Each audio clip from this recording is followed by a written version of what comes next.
Let's see here. Let's call the meeting to order at 7:19 p.m.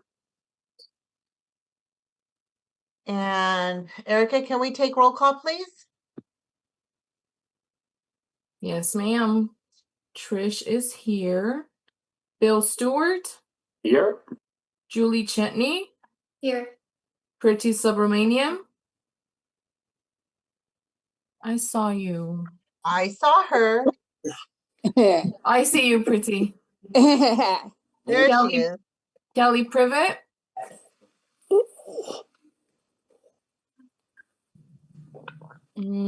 I don't see Kelly. Karen Sarsa Diaz. I'm right here. Hi. Um, Philip Loy. I'm here. Hi, Philip. Richard Centeno. I'm here. Adriana Pinedo. Here.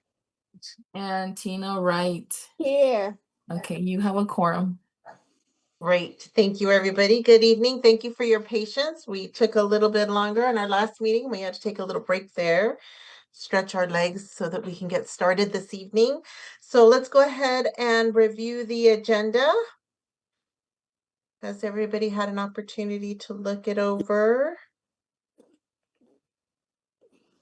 Are there any changes or updates we need to make to it this evening? Okay, seeing none, we'll move right along. We need to review the board minutes for both March 25th and April 22nd. Erica, would you like those in one or two separate? You can do it in one. Okay, great. So everybody had an opportunity to review the board meeting minutes of April and March and April. Okay. Are there any questions, comments, changes, amendments? I'm looking at everybody on my screen here, so I'm looking all over the place. Okay. Seeing none, can I have a motion to approve the board minutes March 25th and April as presented? I see you. Tina, thank you. Do I have a second? Second. I see you, Richard. I'll get you next time, Philip. I see you, Richard. Thank you. All in favor, say aye or raise your hand. Aye. Aye. Great. Any nays? Any abstains? Missed the March meetings, I abstain. Thank you, Bill. Okay, great. Motion passes. Thank you very much. Okay, we're moving right along. We have public comment. Erica, do we have any public comment? Yes, ma'am. Would you like me to read the guidelines? Yes, please. Okay. The Board of Directors welcomes public participation and values input from our community. If you have signed up to get public input during the board meeting, we kindly ask that the following guidelines be observed. Each speaker has up to 3 minutes to speak. The board will note comments that require follow-up. Please be aware that the board does not respond or take action during public comment in order to maintain adherence to our governance process. If you have handouts or written comments, please send them to me prior to the meeting so they can be shared with the board. To protect privacy, the board cannot discuss specific individuals or cases during public comment. We follow Robert's Rules of Order to ensure the meeting remains fair, focused, and organized. Our meetings provide transparency and access to public information. We follow both state guidelines and our own standards for accountability. The person that signed up for public input is Mr. Carl Arguila. Go ahead, sir. Thank you, Erica. Am I coming through on audio? Yes. Okay, that's great. Before I make my public comments, I just want the board to be aware that my son, Gerardo Arguila, will be starting his 7th year on the self-determination program in June. And I want to acknowledge the assistance of Jess Romero for getting us this far in the self-determination program. It has been a real blessing in my son's life. My public comments as follows. My name is Carl Arguila. I am the father of Kevin Argila, an intellectually disabled deaf client of the San Gabriel Pomona Regional Center.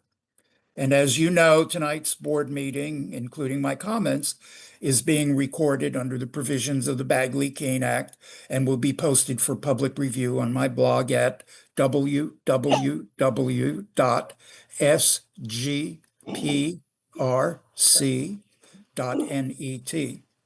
And now, board, I must remind you, as usual, of the situation regarding my son, Kevin Argila, which remains unresolved. You became my son Kevin's conservator 5 years ago by filing false declarations with probate court and then using your lawyers to prevent me from terminating your conservatorship. You placed my son in a group home against his will, and you are keeping him there against his will. Don't take my word for it. Ask your own service coordinator, Sylvia Monod, who has spoken directly with my son, Kevin, regarding his preferences to be confined to your group home. As you know, there will be a hearing in probate court on July 14th to review my son's conservatorship. I urge you to use this opportunity to terminate your conservatorship of my son, Kevin Argila. Also, board, please take note of the following. Your group home vendor has reported that my son is suffering from serious medical conditions. Your vendor alleges that my son is non-compliant with medical treatment. However, you're the conservator. You can enforce compliance. I have asked your service coordinator to allow our family to help my son, Kevin, with his medical treatment. Your service coordinator refused, stating that Kevin's family is not the conservator. Please, board, consider the gravity of this situation and the risk to my son's life. Please assure that the official minutes of this board meeting accurately state, once again, that I am requesting that you terminate your conservatorship of my son, Kevin Argila. Thank you again, board, for your time, and I look forward to meeting with you again at the next board meeting. Okay, moving right along. We will move to our next item, which is our advisory committee for individuals served and their families. Philip, do you have an update for us this evening? Yes. So we just have the emergency preparedness newsletter by Yvonne. And we have the feedback from community from Committee on Quick Gratitude by Rosa Chavez. And then on July 22nd, we will talk about proposal from Janella. And those are my updates tonight, Trish. Thank Thank you you. so much, Philip. We appreciate that. Great information you're sharing with us. Thank you. Moving right along, we have Miss Julie Chetney with the Strategic Development Advisory Committee with some updates. Thank you, Trish. Our committee has been quite busy. We were the ones responsible for the slight late start of tonight's meeting. Our committee is pleased to put the board on notice this month that we have come up with, determined a slate of officers for the 2026-27 fiscal year, and it's going to look a little familiar. So in the presidency role, this committee is nominating our incumbent, Trish Gonzalez. In the first vice president role is Bill Stewart. At this time, our second VP is vacant. However, per our bylaws, we intend to fill this role at a board meeting during the next year. The secretary the nomination is for myself, Julie Chetney, and for treasurer, the nomination is for Preeti Subramanian. So that is our slate of officers. This board will be asked to vote on this slate next month at our board meeting. However, in accordance with our bylaws, a director may be nominated for an office only by the Strategic Development Advisory Committee, which is the one I've just referenced, or by written nomination by at least one director, listing the names of a total of 5 directors who support the nomination. And that is submitted to the board's executive assistant at least 10 days before the election is to be held. So there is a pathway for an alternative slate to be presented. The second, we might have to actually, Erica, you're gonna have to remind me at some point whether we need a motion here or not. No, you don't. Notice You're for just getting a second- notification. No, I'm thinking Lisa. You can make the announcement with the vote next month. Gotcha. Thank you. Okay. So 2 more things to announce is that we have a board member who is coming to the conclusion of their first term of 3 years, and that is Philip Lloyd, who has expressed interest, thank you, Philip, in continuing in a second term of 3 years. So at our June meeting, the board is advised we will be voting on Philip's continuance for a second term of 3 years. And Kelly. So someone's going to have to remind me of the whole VAC limits, term limits, and everything like that. So Kelly can continue on to another term because of the way that the VAC has her terms, it's per year. And when a member becomes a chairperson, their term can be extended. So even though she has served 3 years, she can serve an additional year as a chairperson.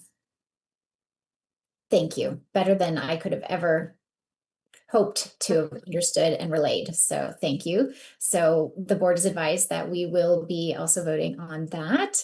And the Strategic Development Advisory Committee is also nominating Lisa Wynn from the Strategic Development Committee for board membership. So her hopeful membership will also be voted on at our big board meeting in June. We're very excited at the possibility of having Lisa join us in these big meetings. So that is, if that wasn't enough, that's it from us for this particular meeting.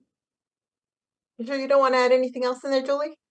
You got the kitchen sink and everything. Need one more. Right? No, I'm good. Thank you. Well, thank you.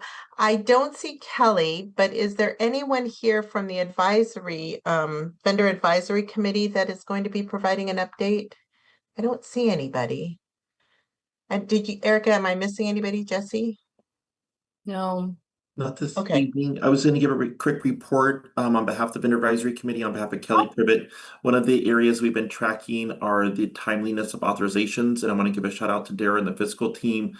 Those processing timelines have gotten down to 2 weeks. So we're trying to get that down less, but we're really making sure vendors are getting paid and getting paid timely. So if there's any vendors or providers here, please reach out to us if there's any challenges, and then we'll do updates at the Vendor Advisory Committee on June 4th to make sure that we're updating all the timelines associated with authorizations. And there's some e-billing requirements that service providers will have to complete for billing if they're doing remote service delivery.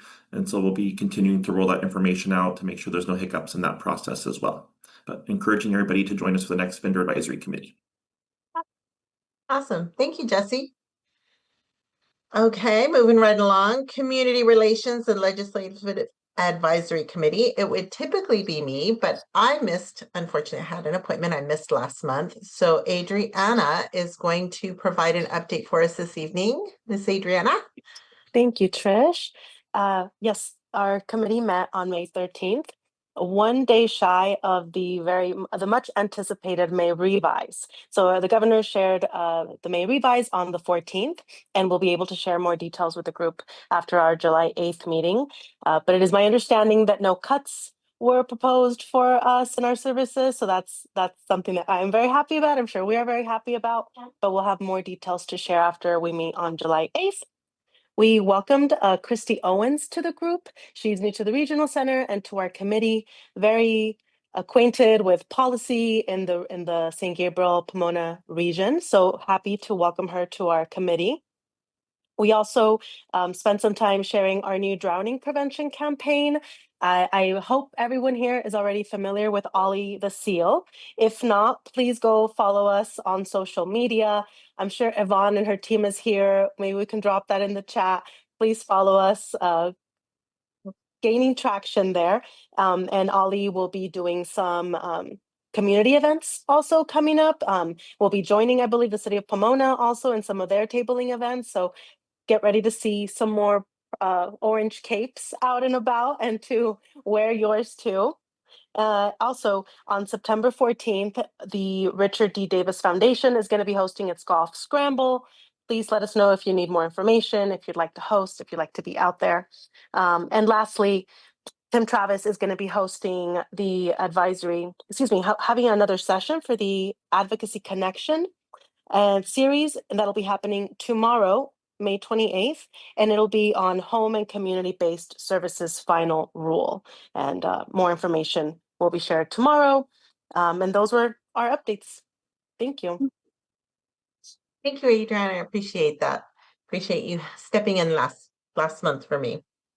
Okay, Executive Finance Committee, that would be me and Miss Dara. So let's see, review of attendance.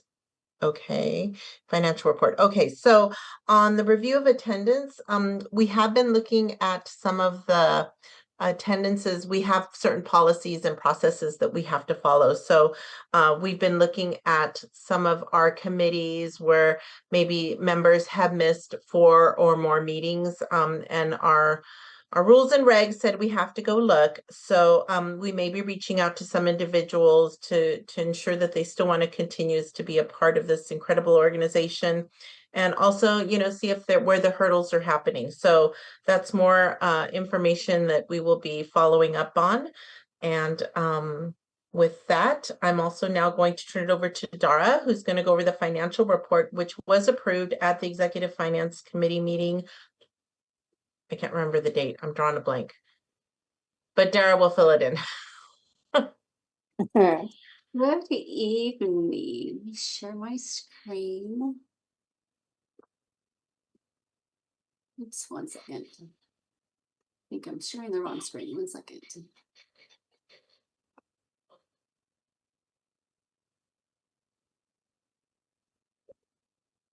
Okay.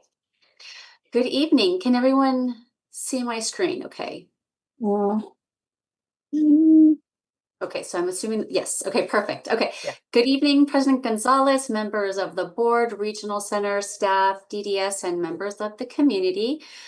Tonight, I will be presenting the purchase of service and operation financial monthly report for expenditures paid through March 31st, 2026 for fiscal year 25-26.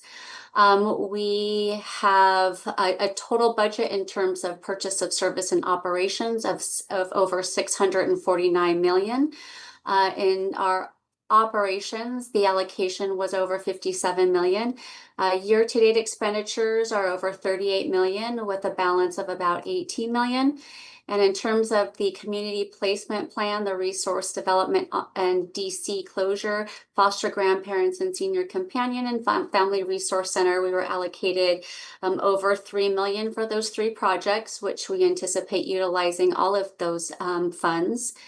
In terms of our purchase of service, we were allocated over 588 million with year-to-date expenditures of over 410 million with a remaining balance of over 178 million. With the community placement plan and the home and community-based program. We received the allocation for those programs, and we anticipate utilizing those funds as well. We are wrapping up fiscal year 23-24, and we'll be welcoming in 26-27, which will be referred to as the C allocation, which will be going into our third year of our contract with DDS.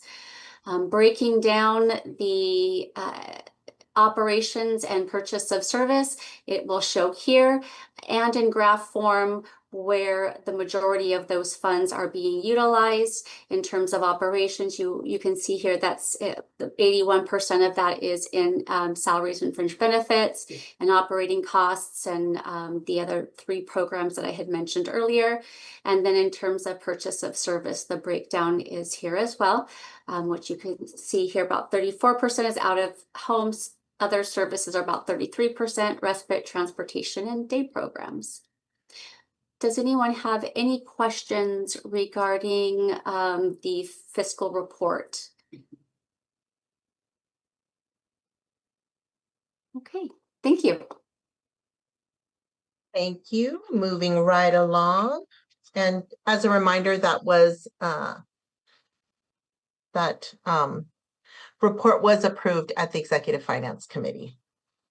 So next we have my report, and kind of slow this evening, but there is something that's going to be nice coming up, is that we will be having our annual board dinner.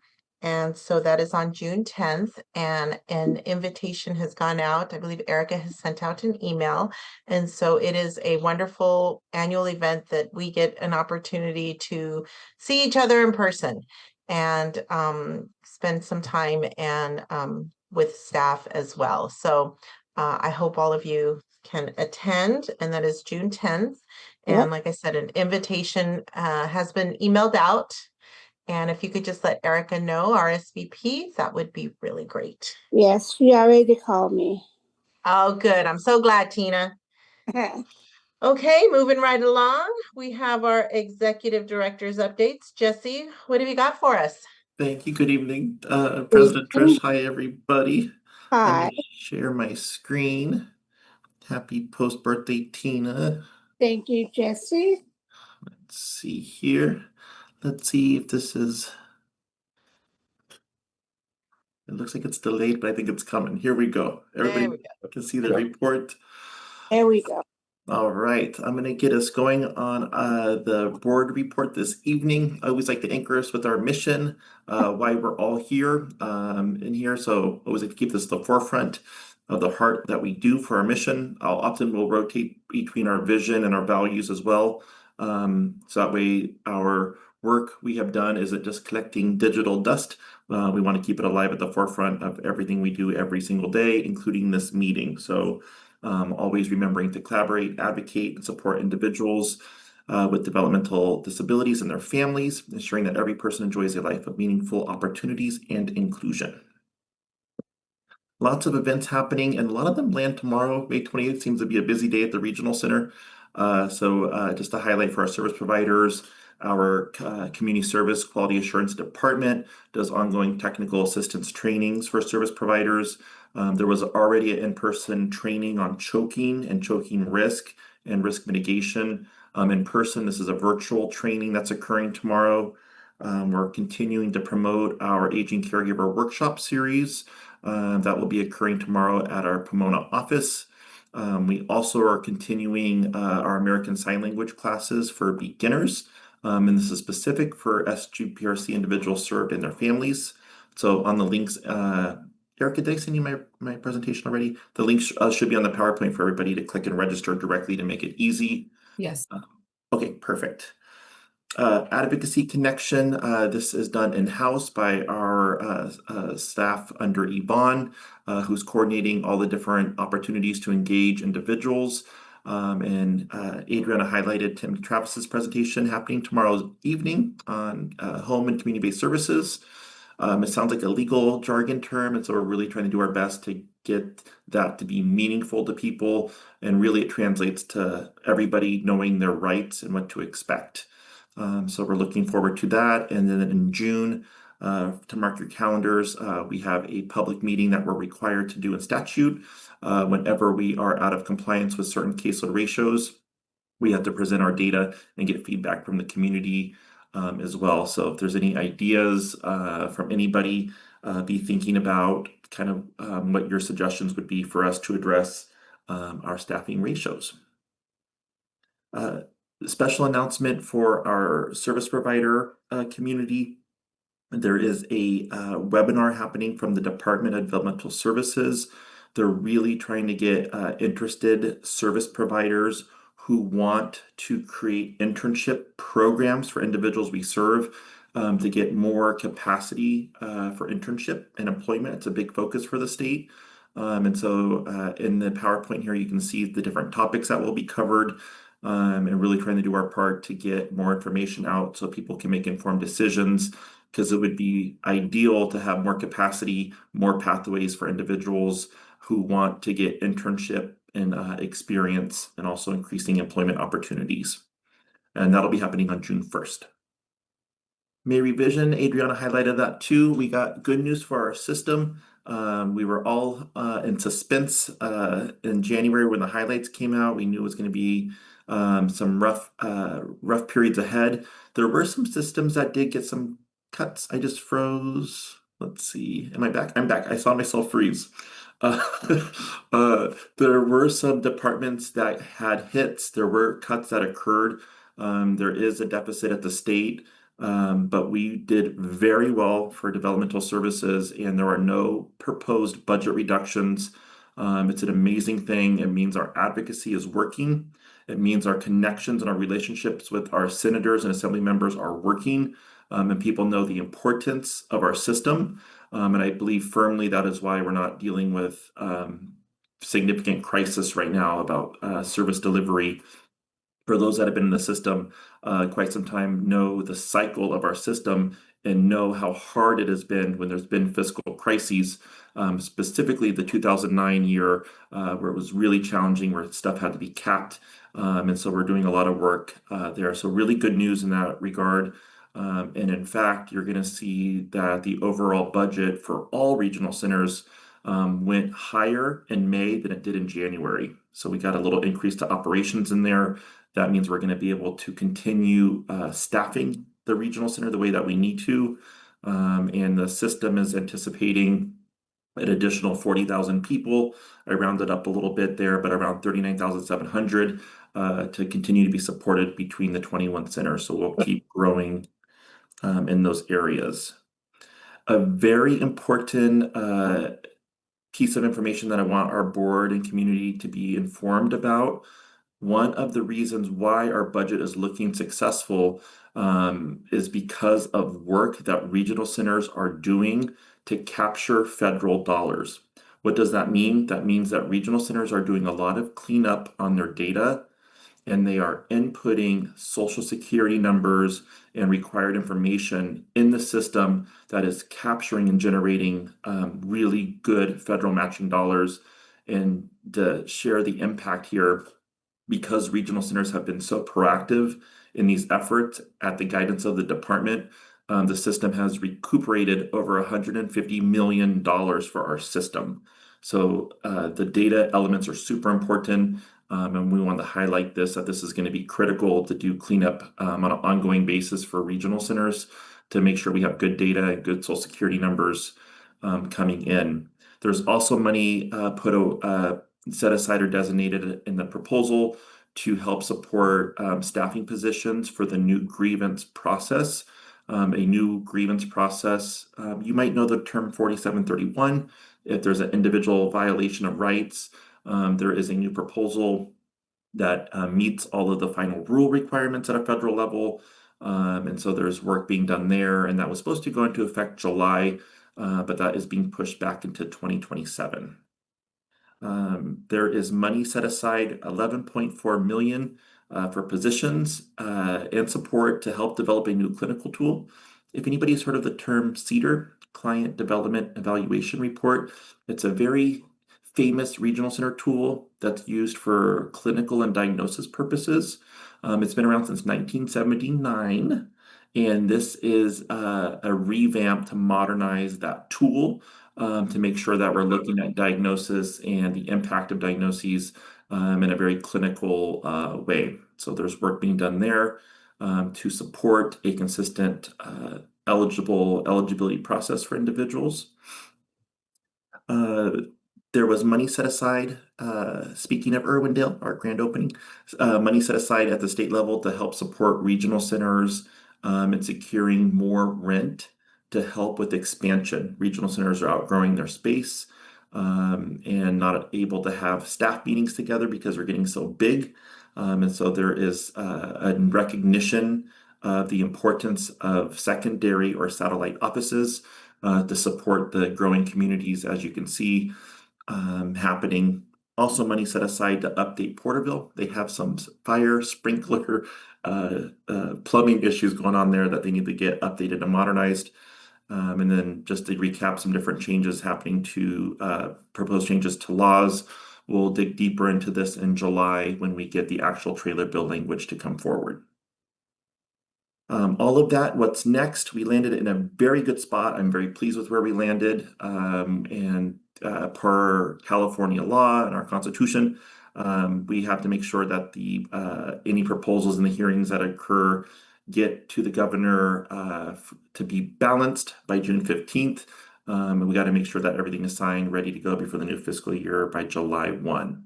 So you'll see some hearings and some stuff. And there's been some hearings going on at the Capitol to advocate. We haven't had to have a heavy presence for Regional Center because there was no proposed budget cuts to us directly, but we still have to be mindful of other systems that impact our system, Medi-Cal, in-home supportive services in those areas. So a lot of collective work will continue to occur, and the association has been very involved, ARCA, and they've already submitted our position statements on behalf of the ARCA Board of Directors and all the regional centers of the importance of funding. So we're very well positioned in all of our advocacy efforts, both locally and at a statewide level. I wanted to bring to your attention that regional centers have been given access to IHSS and home supportive service data. We are now able to help families and look in our system to see how many hours of IHSS a family is getting or not getting. It can help with us being able to do increased advocacy there. And this was to break down barriers between systems. It came up in the master plan process, and the department did really good work to increase our partnership with the Department of Social Services to make it easier for families. Instead of waiting to get services in place, trying to get documentation, requesting documentation, waiting weeks, we now get direct access into looking at that data so we can make really good planning decisions in the process. And that number, I want to highlight our value. We do not base it just off the number the computer shows. We do planning as part of IPP planning.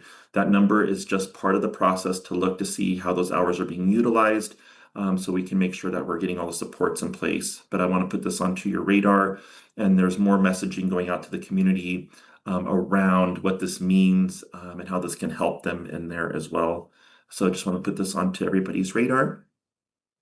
Shout out to Preeti. Preeti and I got to represent us in Sacramento recently for Disco at the Capitol. So thank you for your advocacy, Preeti, working with legislators, assembly members. It was a really great event for a lot of individuals served, but also just organizers, service providers, doing a lot of great work to get more information out, build those relationships in there. So Preeti, thank you for representing us so well.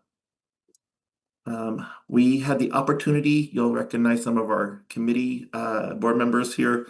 There was a special event happening in the City of Industry recently. Very emotional, thinking about a number of the individuals we served in their element of talent. There are musicians, performers, watching somebody just exceed expectations for such being artist and doing amazing things out there. Very emotional, very pleased to be invited to such a space. Congresswoman Judy Chu was there as well, and just reminds us of I know it's easy to think about our mission statement where we started and have some words on a slide, but when you think about the reason why we're here and the ways that we can uplift people, looking from our history of going from a state of institutions to looking at how people can thrive in the community just like anybody else, I think it brings us back and anchors us to our North Stars, I like to say, of just keep the potential that anything is truly possible in there. So just want to say thank you to Lisa, thank you to Jan for letting me be in the space with all of you. I appreciate it very much. Irwindale is open. I get to say it finally, it's open. It's always been hypothetical. It's coming, it's coming. Proud to be in the honor of our board, our stakeholders, our legislators. We had a great turnout all over Instagram. We got the shout outs from Senator Rubio. We had the presence of Assembly Member Rubio and the Mayor Pro Tem from West Covina, Oli, who was amazing. We just had a really good turnout. Mm-hmm. We see the ribbon here. I was struggling with the ribbon that day. I know. That picture means that it got cut eventually. But I just want to say thank you again to everybody for making the day so special. Thank you for believing in our work as the board, for giving us the green light to move forward with such an expansion. It really means a lot to us and staff, and I just thank you. Thank you for making it extra special and for all the time that you put into helping us with this journey. Public Records Act. I see Maria Nunez here, our PRA manager. Let me know if I go off tracks, Maria. We have PRA in full effect, everybody. You have a link here to make a Public Records Act request. So we're just putting this on here. Trish and I wanted to keep this an ongoing conversation in our first year, just to keep it on here as a reoccurring item to make sure that people know that this is here. And if there's any specific questions, you can always reach out to Maria, who's fantastic.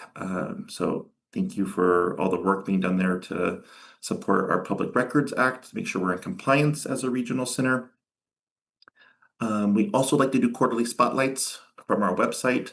We believe in transparency, so I put a link in here for everybody. Any regional center you look at, they will all have a yellow button on the right-hand corner, a transparency button. And when you click on that transparency, there's different sections that we're required to have. And I'm uplifting our board approved policies. So if you click on that link, it'll take you to all the different board approved policies that we have so you can get familiar in there. We're really trying to take all of the amazing information we have on our website through all of the links and the clicking and trying to bring some of it to life in between our trainings so that way our community knows how much we value transparency and information. So we've uplifted the whistleblower policy. We'll do conflict of interest again, and we'll just keep kind of rotating through different areas to make sure we're spotlighting areas on our website. So strategic planning, we had a meeting this evening. This is a quick update on our Q3 report. I'll drop a link in here. Don't let me forget, Erica. I'll drop a link to strategic planning on our website if you want to read all of the reports. I encourage the community to attend our meetings if you have an interest in the great work that we're doing. Thank you to those who completed a survey recently about how we're doing as a regional center on our different goals. High level, we are making progress on all of our 4 goals. We have some early outcomes that we're seeing. We're starting to get better metrics, better data in there. We moved from implementation and execution of a lot of areas into looking at our key performance indicators. We've really been focused on aligning and accountability, all of our areas, all of our measurables, to making sure that we're making informed decisions. We've pushed ourselves in the past few quarters to ask hard questions. Is this activity we're doing, is this making a difference? Is this having an impact? What are we learning from this? Where do we need to shift? So there's been a lot of great work happening in there. And we've also been measuring our communication. We're looking at our visibility into delays that are occurring in terms of phone calls and response from the regional center. And so a couple of things, we've been very consistent in measuring our response times. Our goal is to reduce confusion, improve reliability. I In our recent survey, we saw some themes pop up where people need some more clarity about some of those processes. So we've been really digging into those areas, and we've been tracking what's causing bottlenecks. So we've been tracking those areas about what are causing challenges. So we have a better picture than we did before we started our strategic plan on picture what's causing, what's the root cause, how do we create efficiencies, and where do we eliminate certain areas that are causing challenges, both internally and externally. And we have our decision making is more enhanced, more structured, evidence-based, and we're using a lot more technology, dashboards, and systems as a result of our IT department, who's been helping us get more data-driven as an organization. So just some high levels of updates. We are serving 18,496 individuals. We are on the home stretch to get to 19,000 individuals. So before we know it, everybody, we're going to be going from a mid-sized regional center to a larger regional center with our growth. Fantastic. Shout out to our clinical eligibility teams. You can see in just the month of April, for example, they received 181 new referrals for early start. That is a lot of referrals coming in. Those timelines are very structured, 45 days according to federal law for us to get through the assessments and to get services in place. And so they're doing a lot of work there. So I just want to give a shout out because those timelines it's a good thing. It just means there's a lot of staff capacity we've got to make sure that we have to make sure that we're hitting our timelines as a regional center. Our staffing dashboard. Yelin and I have been working on this as a preview for everybody tonight. High level, we have 583 authorized positions. We have 15 vacancies. Our year-to-date employee turnover rate, this is from January 1 of this year until current, we're at 3.4%. We always want to stay below 7 and 8% if we can. So we're doing very well there for our turnover. And then you'll see our vacancies. As I mentioned, we have 15. So we are recruiting for 8 service coordinators. This has gone up a little bit because this was as of April 30th, but this is the data for our report that matches for 8 service coordinators, 5 specialized role, and 2 leadership positions. And there in that between April and May, we've filled 32 positions. So shout out to HR for onboarding 32 people. Self-determination, everybody, we're at 369 participants. In the PowerPoint, you can see the diagnosis of individuals of who is in self-determination, with autism being the highest, if you're interested in those metrics. We also have it broken down by age group. So you'll see that the bulk of individuals that we have in SDP are in the family service from 6 to 14 age. And then our ethnic breakdown, you can see if you're interested in those areas as well by ethnicity. So it's been a busy month, but just want to say thank you to everybody. I'll drop the link in on strategic planning. Any questions for me? I got to say, well done, Jesse. Thank you, Tina. Wow, that was a lot. Thank you, Jesse. I hope I didn't go too fast. I was trying to go slow and measured. No, it's just so informative. I was like trying to write down all my notes over here, and I'm like, oh my gosh. Okay.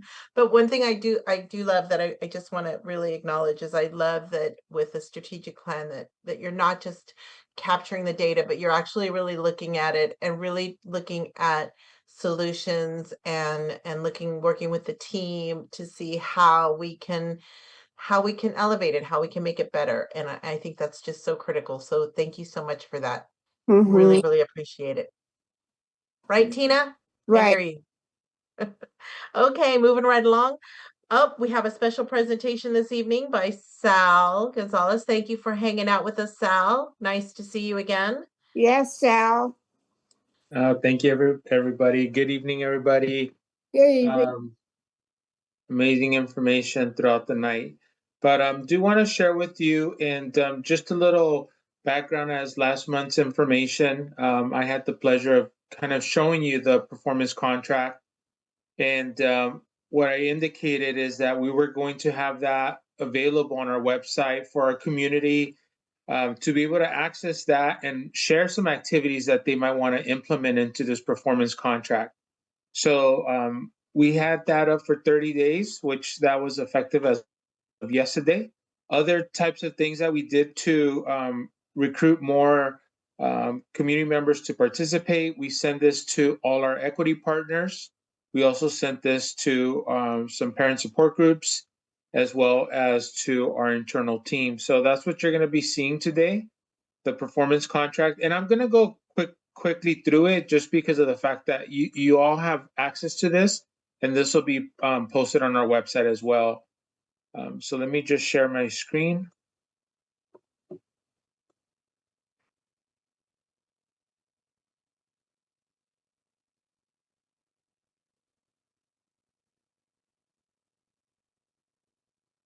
So what we'll do is we'll send this to the department, and once they approve it, then we'll remove the pending approval, and that'll go back onto our website. But this is the latest one, and to the right, you'll see all the activities that were basically compiled through information gathered. So this is what we're going to be focusing on. The left is the measures that the department gives us. And these measures are across all 21 regional centers. So everybody is working off the same measures. Now the activities do change based on the feedback that we all get. As you'll also see to the far left is policy numbers. And then the ones that indicate new, those are all new to the performance contract. This year we did see a lot of new measures, and you'll also see some listed as incentives, and those are ones that there's going to be some funds collected if that is completed. So I'm gonna and I think Jesse did share on his slide, as you could see, the provisional eligibility. So for us, those are things that we'll be looking at. If you see compliance number 2 here, provisional eligibility, number of children who turn age 5 and continue with regional center services through provisional eligibility. So use simplified documentations to review for high-risk children and utilize virtual consultations while in-person evaluations are pending. Those are the activities we'll be utilizing for that measure. If we move on to section or page 6, here you'll see another incentive. And for us, it's really percentage of adults having, I'm looking at incentive number 8, percentage of adults having competitive integrative employment as a goal. So for us, we'll continue to work through the IPP, really kind of setting a person-centered plan. We have the pleasure of also working with the school districts at age 16 when they start to implement an IEP transition plan. So for us to really combine both reports and making sure that by the time that individual graduates from high school, if they choose to go into the workforce, that there is a plan for them to transition after age 18 or 22. Now for us, in regards to the expenditures, as you can see here in policy number 2, this is a new policy, and it talks about expenditures and in-home respite POS. So those are things that we'll be tracking. And you also saw that in Jesse's report, where he has a breakdown of how the services are being utilized through our purchase of service funds. We'll continue to keep track that. And then here you'll also see in this page, incentive number 4, where it talks about linguistic diversity. And then it just talks about the increase of number of bilingual staff. So you could see on the far right, this is how the breakdown is for languages within our regional center. We have 426 individuals that speak second language, and that's the breakdown of how our staff is accounted for based on those languages. Now here, what you'll see is in regards to really kind of making sure that we're keeping the individual family experience and satisfaction. It talks about the national core indicator. So when you see this document, because there is a few charts, but you could hover over, click on this link to view the NCI data graph. And when you do that, it's going to populate. So you'll see the information that was given to us by the department, okay? And it talks about, just this one is the family guardian survey. performance measures, and you'll see all the data based on ethnicity, talks about some of the questions. But a lot of, you could see more in-depth information through the DDS website. And we're in the process of compiling all that information to hopefully do a presentation to all of you in the month of August. And at this point, any questions regarding this? But as you can see, it's a lot more lengthier this year than in previous years, because they've really kind of done a good job of bringing it all together in regards to how to really bring all these policy or these measures and policies into place. So we're very excited. But as you could see, a lot of work was done on the right-hand side through all the activities that we're going to be working on to make sure that we meet these measures and incentives things. But any questions? No, good job. Thank you. So again, this will go onto our website, and we'll also be working with the department for to make sure we share this with them. And once it's approved, then we'll go ahead and post that onto our website. Great. Thank you very much. Thank you. Thank you, Sal. Thank you, Sal. Erica, maybe when it's finalized and it's posted, if you could just maybe post it and send it to the board members so that we can just kind of have it, so we can look at it. I'd love to look at a little bit more in detail. Yeah. It was some really interesting information in there. So thank you, Sal. I don't know where you went. I lost you again. There you I'm are. right here. There you are. It's like so many people trying to see. I know. Wow. Well, are there any other board or committee announcements that need to be made? Anybody has anything you want to add? I just have one little thing I just want to share, is that over the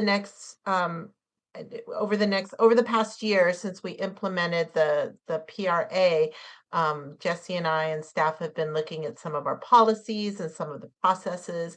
So in the next coming year, you might be seeing a few little changes here and there, nothing major, but I just wanted to make sure that you guys know that they're coming, and we're always looking on ways that we can improve and continue to provide so much information in a short amount of time. And